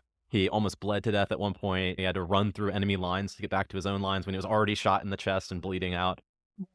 Nonetheless, people could do a lot worse, and especially young men from reading stuff like that. Right. But the reason I bring that up is just that I think a Stoic would have been, how can I, deal with this, but not necessarily embrace it? When he was, as you said, just I loved my experience. It was an incomparable schooling of the heart, I think is how he put it. You're right. It is a totally different attitude. Yeah. I mean, some overlap maybe, but nonetheless, I think that's unique. I don't think everyone necessarily needs to adopt that. I'm pretty sure I'm not going to adopt that quite that. But the fact that there are men like that is very instructive to people, I think, in just their daily lives. Right. And I think it explains also how it's a very interesting paradox. I've talked to a lot of soldiers, especially veterans of Iraq and Afghanistan. And I remember one guy in particular, his name was Chris, and he was actually working at Domino's Pizza at the time. And I met with him and talked to him about his experiences. And he served, I think, 3 or 4 tours in Iraq and Afghanistan. And he was shot, like straight up shot, right through the leg, almost nicked his femoral artery, blown up and with IEDs multiple times. In one case where everybody else, I think, either died or was severely maimed. And he had absolutely no regrets whatsoever. He said getting shot at, not shooting at people, but getting shot at was the greatest feeling in the world. And he would go back in a heartbeat if they let him do it. And there was no political element to that. He did not care about liberating the Iraqis. And I don't think he was a bad guy or liked suffering, but that was not his motivation. It was much more of, this is exciting and I want to test myself alongside other people. I mean, that kind of goes back to what we were talking earlier about differences between men and women, because, there are no women who think that. And I had a close friend from law school. I mean, he was a lawyer, so this was 20 years ago, but he signed up an enlisted man in the Army in 2003 or something. And he served, I think, 2 tours as a sapper, in darkest Afghanistan, blowing stuff up, in those valleys, and it was the greatest thing ever. I mean, he says, I haven't asked him about getting shot at, but he just thought it was the most awesome time he ever had. I mean, he had been married, I think divorced by this point, and he had a daughter. Yeah, I don't think she was living with him, but so he even with some external obligations, he thought it was the greatest thing. Sebastian Junger, who has written a lot about this, he wrote The Perfect Storm and several. He did the documentary Restrepo, and he said that one of the things that is so hard for civilians to wrap their head around is the idea that one of the most traumatic things about combat is having to give it up for most soldiers. It is, that addictive. Interesting. Yeah. But anyway, So I'm too old to probably acquire that taste. Yeah. So, though, who knows? Yeah, maybe as I like to joke that when I become the head of an armed patronage network around my house, maybe I'll. But even then, I think I will not. I'm too old to acquire the taste for combat. Yeah. Yeah. I mean, I'm probably similar. I don't. That's also a question of how you will respond and everything. But I think the reason it's worth saying these things is not to to glorify war. I think most of the wars we've been in have been mistakes, but it is to acknowledge, going back to the differences between men and women. All young men have a fascination with violence, I think. I think to some degree or another, lesser or more, but they're all interested in understanding how to use it and what are the appropriate ways to use it in society. And it's something you don't have an answer to nowadays. Not you specifically, but society does not give you an answer. Well, I think it's worse than that. I think two things. I think that you're told that those thoughts are toxic and make you a bad person for having those thoughts. And I think there is a shockingly large number of young men today who don't have those thoughts or who repress them in the same way that, in past ages they might have repressed, untoward sexual thoughts. They repress these thoughts about violence and they return to what they've been taught since kindergarten, which is that behaving in a feminine manner is what is demanded of them. That's just also catastrophic for society. What do you think of compulsory military service?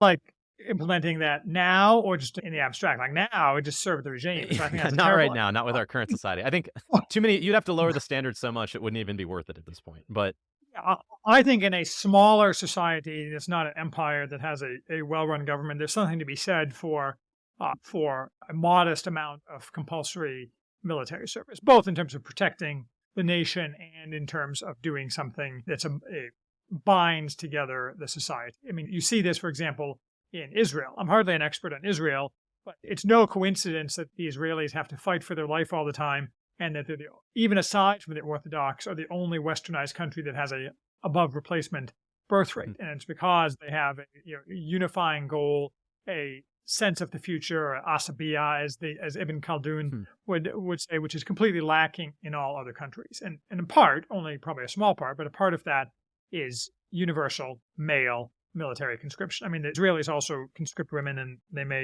there's arguments for that simply because of the existential nature of their conflict. And up until recently, they would never allow women to fight, though that's been ideologically pushed a little bit. So universal male conscription among a relatively small and tight-knit nation probably makes sense. Yeah, that makes sense. Now, one thing that I've thought about too, and also reading your book reviews, is I wonder if part of the reason that many young men feel so alienated is that most art doesn't really reflect their values and interests at all. And I was wondering, are there any sources of art that you have found that reflect some of these virtues and values that you talk about over, say, the past 30 years? I was thinking about asking you 10 years, but that's, I think, a definite no. Well, I'm a Philistine, right? I don't have any artistic appreciation. I don't have any musical talent, and I can only draw stick figures. So you're asking the wrong guy. No, no, I can.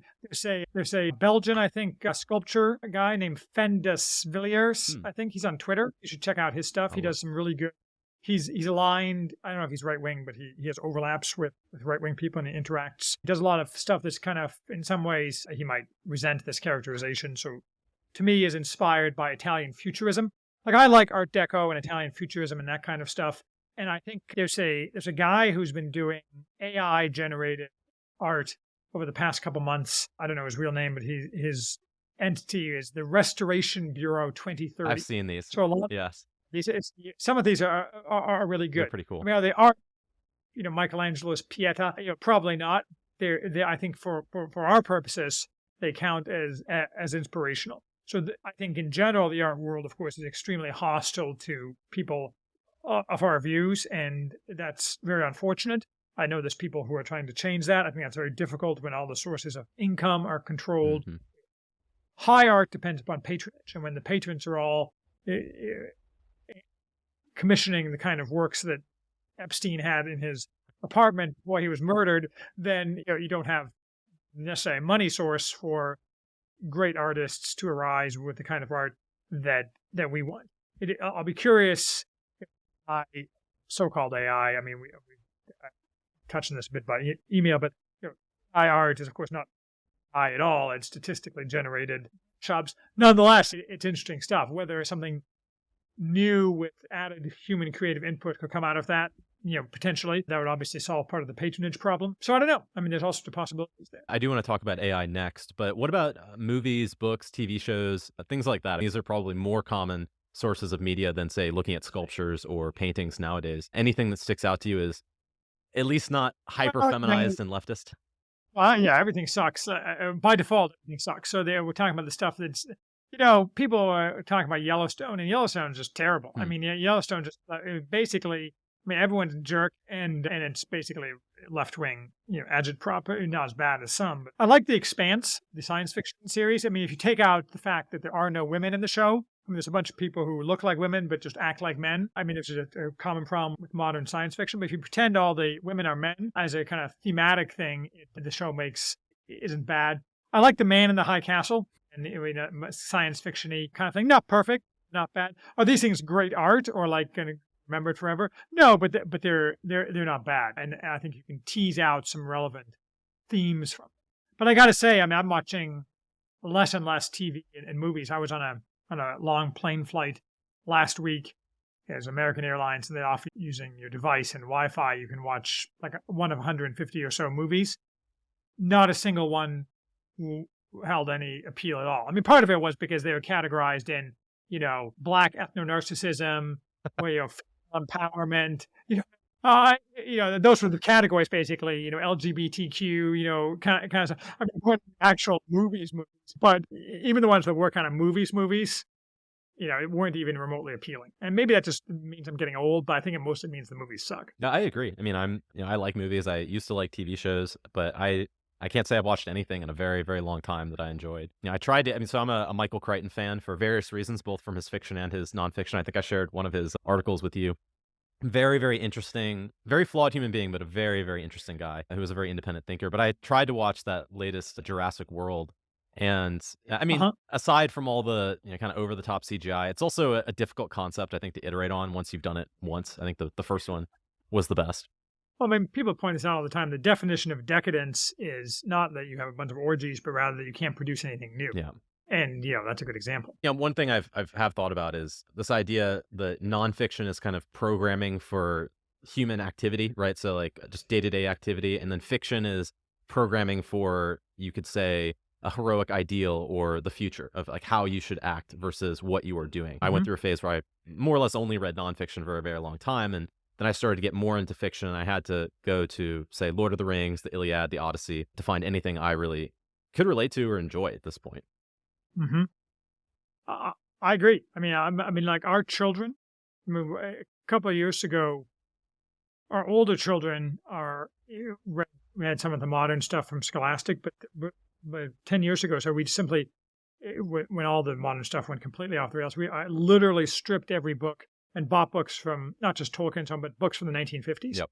Like history books for children and so on. So the younger children all lead this kind of bizarre 1950s existence, which is fine by me. So far, it seems to be working out fine for me. We'll see how it goes. But because you're right, there's nothing. My wife, I read very little modern fiction. My wife reads a fair bit of modern fiction, but and she tries to be selective but most of the books she reads are just terrible because it's prop at some. Yes. Everyone's gay. It's just stupid at some point. Right. But I agree with your characteristic of fiction and nonfiction. Good fiction and nonfiction, I think, very important preparations for life and guides for life. It's just that most fiction nowadays doesn't do that. Right. So let's talk about AI, speaking of art and creativity. So you are pretty skeptical about AI. It's obviously extremely popular right now. So what is the general, first of all, what is your opinion on AI? What do you think it will and won't do? And where does that come from? Right. You have to kind of differentiate. So my kind of hardest skepticism is reserved for strong AI. That is the idea that somehow we're going to produce a consciousness, and that consciousness will have volition and will do ABC. I mean, you can't prove a negative, but there's no evidence of that ever happening. There's no evidence we're on a path to it. It partakes in large part of what they call the first step fallacy. That is, I say, I declare this action we take is the first step towards achieving AI, so therefore the other steps are all possible. Yeah, sure, maybe I'll be wrong. There's no indication whatsoever that strong AI will ever arrive. in the same way there's no indication we'll ever upload our brains or do any of these things, both because it's probably impossible and because I think we've reached technological apogee and are trending downward. And I'll come back to AI in a second. But so, for example, the James Webb Space Telescope is a very nice thing, and it works great. But it took 20 years. And if we started today to do a successor, it would never happen.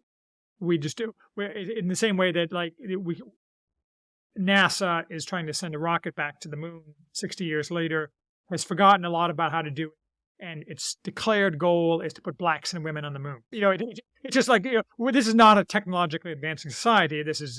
It's back to decadence. It's one that's repeating itself and not very competent. So even if it were possible, we're not going to do it because we reach technological apogee. That is, both those are my claims, so they're unprovable. As far as AI in a kind of weak sense, I mean, I've been saying for probably 6 years now that driverless cars are never going to come. And I was told 5 years ago that they were going to happen that year. And every year that happens, the driverless cars are no closer, but more and more newspaper articles appear saying how hard it is, yada, yada, yada, yada. I mean, it's just never going to happen. And again, I can't prove that, but it's not going to happen because there's no obvious path for it to happen. And the challenges are so immense that there's no sign that, especially a society that's reached technological apogee, will ever be able to overcome. So while it's pretty easy, of course, to keep a car in the straight and narrow without any unexpected, when all the variables can be controlled, there's no chance whatsoever we're going to have true autonomous cars. I mean, and I've been proven right so far because all the people like Elon Musk, who I generally like, I remember ranting in like 2019.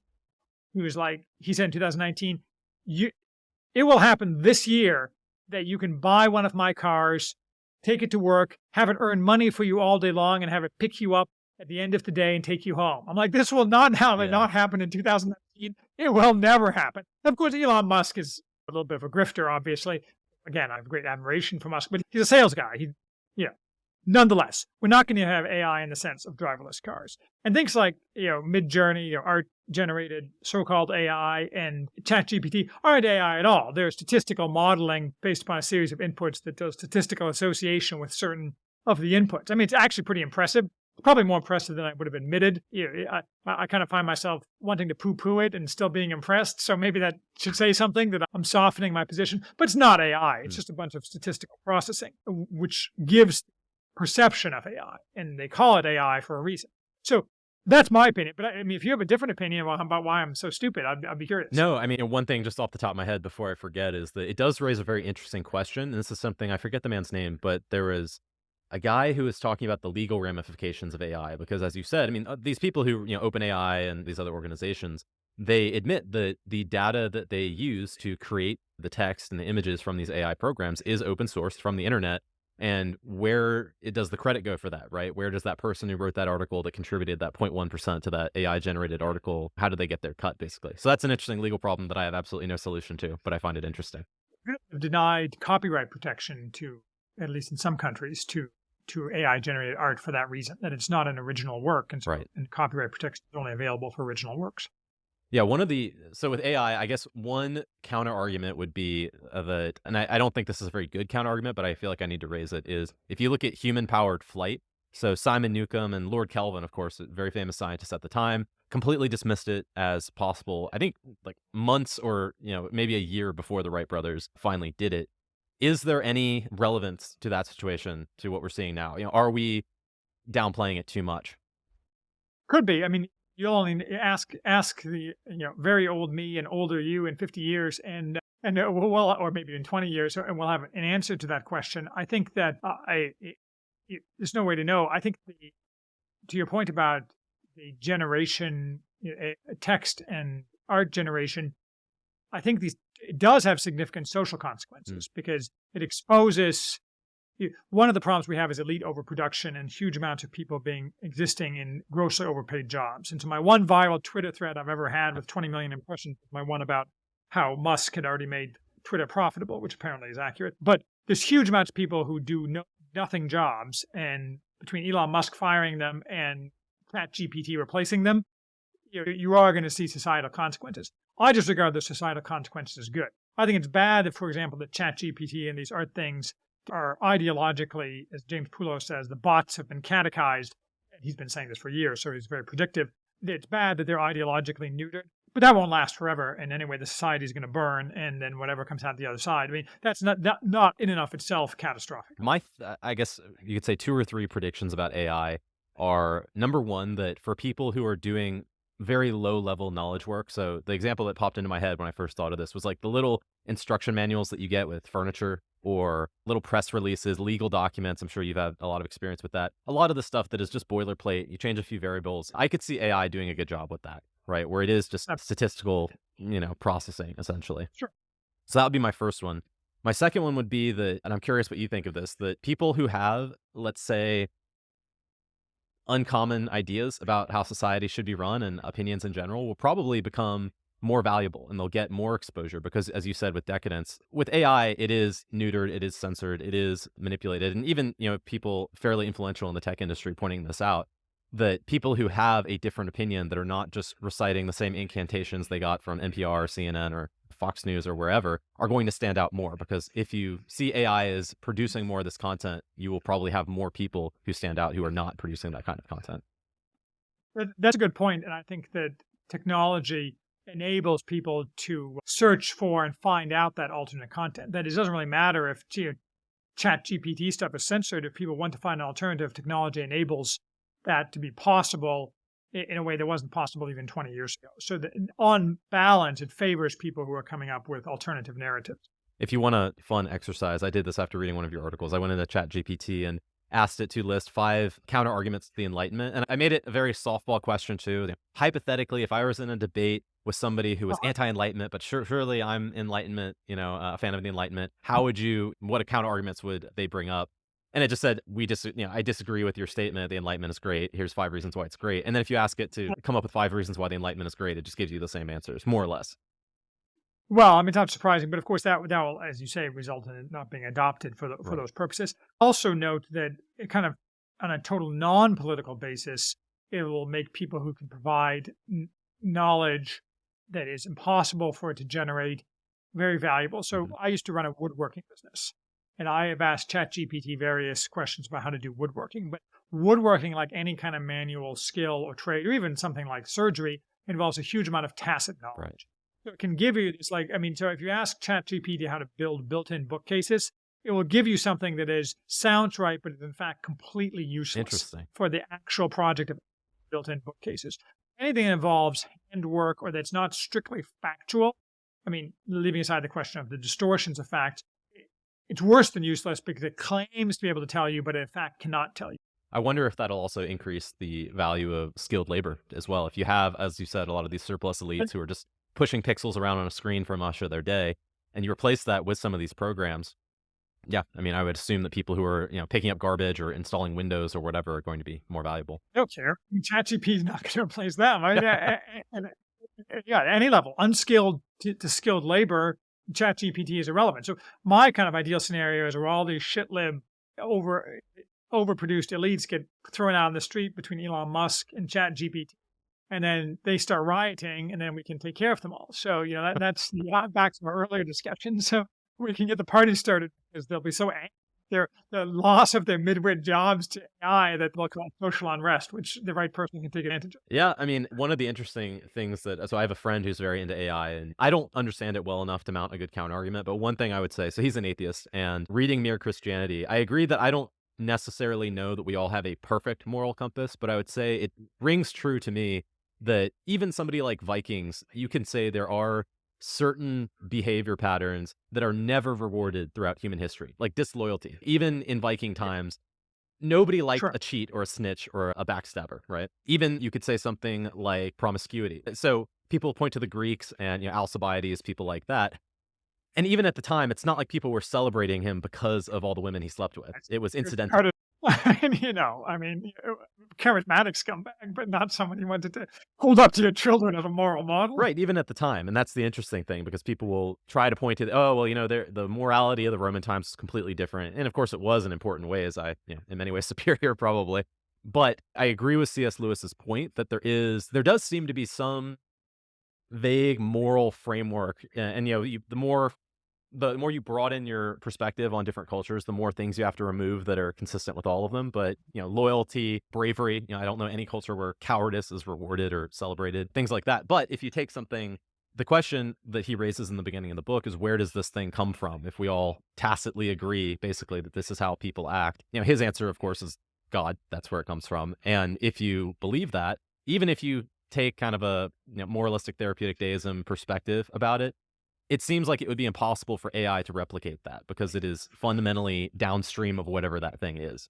Yes, makes sense. What does your friend say about this? I haven't brought up that. Says? I haven't talked to him since I started reading Mere Christianity. I think he would simply say that he disagrees with the premise that there is a omnipresent morality across humanity. Well, it'll be interesting what he's. I mean, you hear this all the time. Like, person X says, I have, and I know people, but not close enough to ask them detailed questions. I'm in artificial intelligence research, and it's so scary. Just this tip of the iceberg. It's coming for us. And you hear this constantly as basically an appeal to authority to counter my arguments. And it's hard to disprove, but on the other hand, they've been saying that since at least 2018. Right. And, nothing. On the other hand, you could also argue that, at least in its AI, that these, ChatGPT is an evidence of this. I don't know. I'm just skeptical that the people who are big into AI aren't just selling vaporware. But I could be totally wrong. Like, we could wake up, with the Antichrist in the form of our new AI overlord tomorrow, and I'll be like, no, I was wrong. In the future, there was Yogi Berra supposedly said predictions are hard, especially about the future. If I was a betting man, I'd think like nuclear warfare of some kind, and regression is more likely than our AI overlords. I mean, nuclear war seems to be something that people are being overly cavalier about. Mm-hmm. Like, growing up in the East, I wouldn't have thought we'd be back here to the possibilities of nuclear war, but we'll see, right? I mean, what you going to do? Yeah. This is a good segue to another question I had, which is that a general problem, and I think this was very apparent during COVID, is the amount of information that people are supposed to grapple with nowadays, where it is very overwhelming when you're trying to make these decisions, and especially about politics, which has pervaded every aspect of our lives now. And we're all supposed to have an informed opinion about it. And I was curious, beside devoting yourself to large amounts of study on all of these topics, what your general approach is to that problem of having informed opinions about things and making the right decisions. I mean, it's a good question. I think generally speaking, the premise that informs a lot of people that you need to have an informed opinion is false. I think most people shouldn't have informed opinions about anything outside of their immediate community, and there's no need for them to do it unless, for example, they have a particular interest in an area of history or politics or what have you. Informed opinions are grossly overrated. And even for myself, I'm off Twitter, I'm spending a lot more time outside gardening and so on. And part of that is not because I dislike informed opinions, but because I find that stuff to be more rewarding, and I regard a lot of what's happening, what we inform ourselves about, to be shadow play. Mm-hmm. Shadow play in two ways. That is, most of it is lies. Like, it's almost impossible to get any information about the Russia-Ukraine war that's just not flat out lies. Yes. So why bother, right? You're informing yourself with a bunch of stuff that is probably lies, so what's the point? And it's also shadow play because none of it matters. I think it's a Smith's album, Nothing Matters, and what if it did? No, it's John Cougar. But, I mean, nothing matters. Like, who cares what Joe Biden says today? Yeah. Or Donald Trump? I mean, this doesn't matter. It has no meaning to, like, what the future is going to look like in the next 5 years. So why spend your time on it? So I think that people need to spend, don't think I'm really answering the question, but I think people need to spend less time on being informed. And that's true for people who are kind of elites, highly educated, and for people who are less educated. I think one of the beauties of modern technology is that particularly people who historically haven't been able to inform themselves, say you're driving a forklift around all day, you can listen to podcasts and things like that. But a lot of people do that not to inform themselves about current events, but to expand their knowledge about things which are not really informing yourself in the sense that most people use it, which means about current events. They're learning about history, or they're reading Daryl Cooper's thing about the Virginia coal miners, or they're improving their knowledge base without participating in the shadow play and the lies. And I think that's very good for society, for building a base of people who can help rebuild society after the shadow play comes to an end. I think that was a politician's answer where I didn't really answer the question, but so you need to reframe it. I'm happy to do it. I think I understand the essence of it, and I agree, which is, I joke about this with some of my friends, that the only reason to follow current events, and this is across all political, spectrums in the media, is just to learn what lies you're supposed to believe on that day. There's very little point to it. And then just think the opposite. Now, granted, that's not always true, of course, but that is often true, especially over the last few Well, the years. easiest way used to be before Musk took over Twitter was to go to Twitter and look at the trending. Yes. However they phrased something, like experts say X, you knew that was the NPC meme that everyone was supposed to absorb that day, and so you need to believe the opposite. The psyop of the But day. then, Yeah, that one thing. Oh, go ahead. Yeah, I would say two other things that I've thought about on that point, and I don't know if these are great answers or not, but this is something that's helped me. Is number one, just studying history, because history doesn't repeat itself, but it rhymes. There is a lot of truth to that in interpreting current events. You've done a great job of that, in your analysis on Finland and Francisco Franco, which is funny because I have several Spanish friends, and I love to bring up Franco. but as far as I can tell, even somewhat conservative Spaniards who are young have been completely propagandized about Franco. Yeah. Their reaction was not openly hostile, but you could say tepid. So it might also just be they tend to be smarter, more reasonable guys, I would say, than average. So they're a little more receptive. But the other, so studying history would be one thing that helps me interpret these things. And then another one is, and I'm very curious about your thoughts on this, is like, let's say you take something like childhood education, which is something I want to ask you about before we wrap up. And it is a very difficult thing, right? You have to almost understand like pedagogy as a field to try and make these decisions for your kids. And for me, if I'm trying to interpret these things, something that's helpful is I might not know the answers, but I at least educate myself enough to know what questions to ask when I'm talking with somebody. And if they can't give me, if the answers they give me seem like weak tea and this don't make any sense, then that at least helps me understand what not to do. No, I think it's, the childhood education, I think that's a big part of it. And that's the opposite of the way most children are taught in schools today, and whether that's private or public schools. My kids used to go to a very well-regarded local private school, which went woke overnight, so we yanked them out. It was bizarre. And one of the chief signs of that is not educating children to ask the right questions. And the worst part is that they pretend they do. Like, they make this huge deal out of critical thinking. But when they say critical thinking, what they mean is accepting left pieties as gospel and searching for racism everywhere. And hating. Critical, when it's very Orwellian, to use an overused term, critical thinking in the educational lexicon means the exact opposite. What is your general approach to this? Because I'm assuming it is not public school. Right. So we used to be originally public school years ago, and then we took the kids off that, and then in a local private school. Now they go to a classical Christian school. Basically there's a network of these schools, loosely affiliated, some of them that some with a more religious bent than others, but all of them have some religious bent, where basically they get a classical education, meaning literally Latin and Greek, standard history, old-fashioned books. Again, the younger kids who have never had anything but that live in this essentially 1950s childhood. Like the other day, so I have an 11-year-old, a 11-year-old, and he's like, points to a rainbow flag, and he's like, what's that?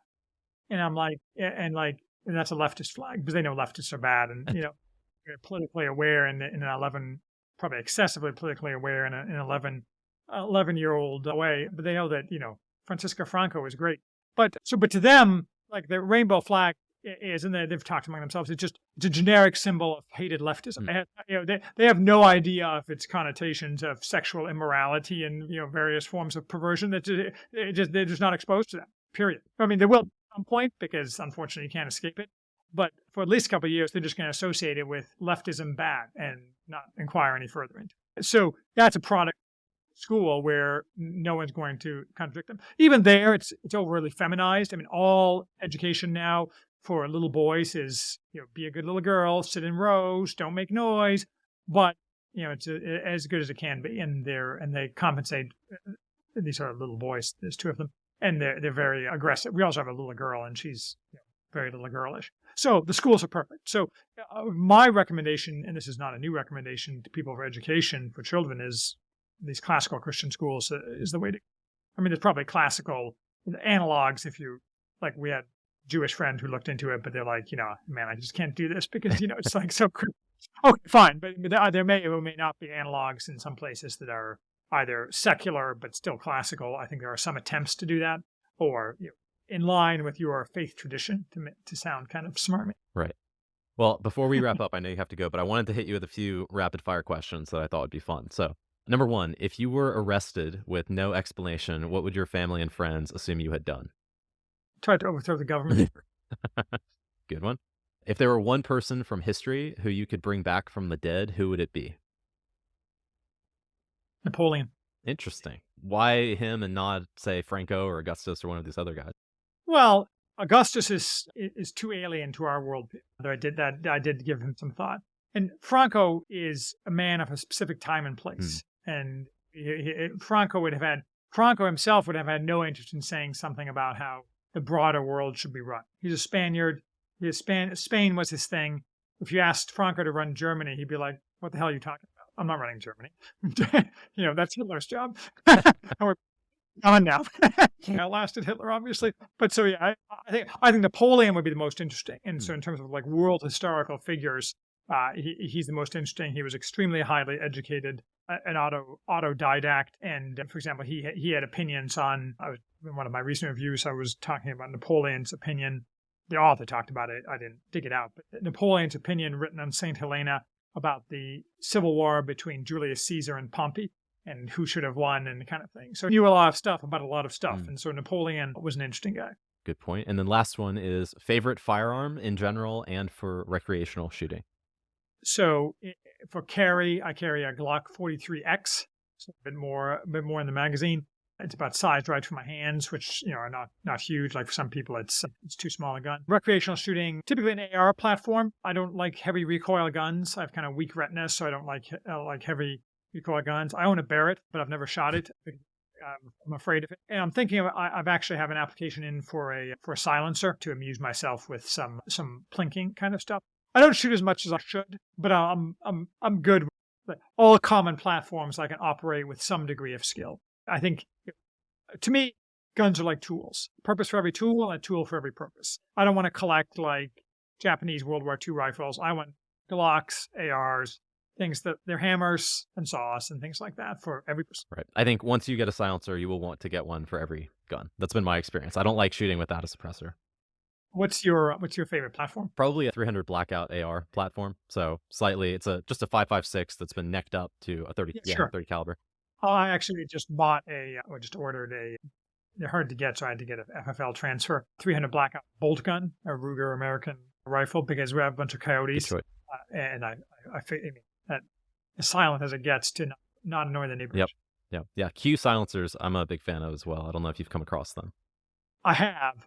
I actually have an NFA trust being set up and hasn't been approved, so obviously I can't be, buying any silencers. And as I say, I'm a stickler for the legalities up until the legalities disappear. And so I'll do my silencer buying when I get my trust approved. Makes sense. Well, Charles, thank you very much. I really enjoyed talking to you. I don't want to take your time too much more, but my pleasure. Yeah. Where can I get your book? I'll send you one. You can find it on Amazon if you want.